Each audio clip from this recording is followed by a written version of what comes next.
Political science অনুশীলন চ্যানেলের সমস্ত দর্শক, ফলোয়ার্স, ভাই বোন সবাইকে আবারও একটি নতুন ভিডিওতে স্বাগত জানিয়ে আজকে ভিডিও শুরু করলাম।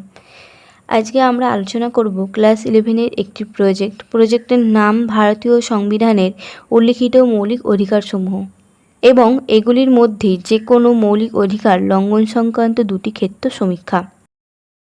যাদের 60 বই আছে তারা ওখান থেকেই প্রজেক্টটা পেয়ে যাবে। প্রথম পেজেই দেওয়া আছে যেভাবে ছাত্রছাত্রীর নাম, শ্রেণী, বিভাগ যেভাবে দেওয়া আছে এইভাবেই তোমরা ফার্স্ট পেজে দিয়ে দেবে। এরপরে আসছে ভূমিকা। 1 নম্বর পয়েন্ট দিয়ে দেবে ভূমিকা। 2 নম্বর পয়েন্ট দেবে প্রকল্পের বিষয়। এই প্রজেক্টটা তোমরা লেখার সুবিধার্থে ভিডিওটা পজ করে স্ক্রিনশটও নিয়ে নিতে পারো কিংবা লিখেও নিতে পারো।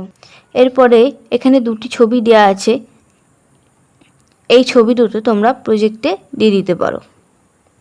তারপরে 3 নম্বরে দেবে প্রকল্পের উদ্দেশ্য। এর পরের পয়েন্ট দেবে প্রকল্পের গুরুত্ব। এরপরে 5 নম্বর পয়েন্ট দেবে ভারতীয় নাগরিকদের মৌলিক অধিকারসমূহ। এরপরে এখানে যেই ছবিটা দিয়ে দিলাম এই ছবিটা তোমরা হাতে ড্র করেও দিতে পারো কিংবা তোমরা প্রিন্ট করেও দিয়ে দিতে পারো। এর পরের পয়েন্ট 6 নম্বর পয়েন্ট মৌলিক অধিকারের ওপর নিয়ন্ত্রণ। এর পরের পয়েন্ট 7 নম্বর ভারতের মৌলিক অধিকারের বৈশিষ্ট্য। এখানে টোটাল 6টি পয়েন্ট আছে, এই পয়েন্টগুলো তোমরা দিয়ে দেবে। এরপরে আসছি 8 নম্বর পয়েন্ট মৌলিক অধিকারের ওপর স্থগিতাদেশ। এরপরের পয়েন্ট 9 নম্বর মৌলিক অধিকার যেগুলি শুধুমাত্র নাগরিকরাই ভোগ করে থাকে। 10 নম্বর পয়েন্ট যে সমস্ত মৌলিক অধিকারগুলি নাগরিক ও বিদেশিরা উভয়ে ভোগ করতে পারে। এর পরের পয়েন্ট মৌলিক অধিকারের সমালোচনা। এর পরের পয়েন্ট আসছি 12 নম্বর পয়েন্ট ভারতের মৌলিক অধিকারের তাৎপর্য। এরপরে আসছি 2 নম্বর পয়েন্ট, এখানে অধ্যায় 2 লেখা আছে, এটা লেখার দরকার নেই। এরপরে দেবে 2-1 নম্বর পয়েন্ট প্রকল্প নির্মাণের পদ্ধতি।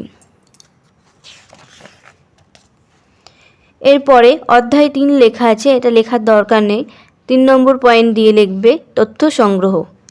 সারণী 1-এ দেওয়া আছে পরিবারের শিশু সন্তানকে কাজে নিযুক্ত করার কারণ। এটা যেমনভাবে লেখা আছে এইভাবেই তোমরা লিখে দেবে। সারণী 2 দিয়ে তোমরা দেবে শ্রমে নিযুক্ত শিশুদের মানসিক ও শারীরিক অবস্থা। এরপরে দেবে সারণী 3 শিশু সন্তানের মৌলিক অধিকার লঙ্ঘন সংক্রান্ত বিষয়। এর পরের পয়েন্ট সারণী 4 শিশু সন্তানকে পুনরায় বিদ্যালয়ে পাঠাতে আগ্রহী। এবং সারণী 5-এ তোমরা দেবে অভিভাবক অভিভাবিকাদের শিশু সন্তানের মালিক সম্পর্কে ধারণা। এর পরের পয়েন্ট দেবে 4-1 নম্বর পয়েন্ট দেবে ক্ষেত্র সমীক্ষার উপাদানসমূহ। এই পয়েন্টেই কয়েকটা নমুনা প্রশ্ন আছে, এই প্রশ্নগুলোর উত্তর তোমরা নিজেরা নিজেদের মতো দিয়ে দেবে। এরপরে একটি ছবি দিলাম, এই ছবিটা যেমন দেওয়া আছে এইভাবে তোমরা প্রিন্ট করে দিয়ে দিতে পারো। 4-2 তথ্য বিশ্লেষণ। এই তথ্য বিশ্লেষণে সারণী 1, সারণী 2, সারণী 3, সারণী 4 এবং সারণী 5 এই 5টি সারণী পরপর যেমন দেওয়া আছে এইভাবে লিখে দেবে।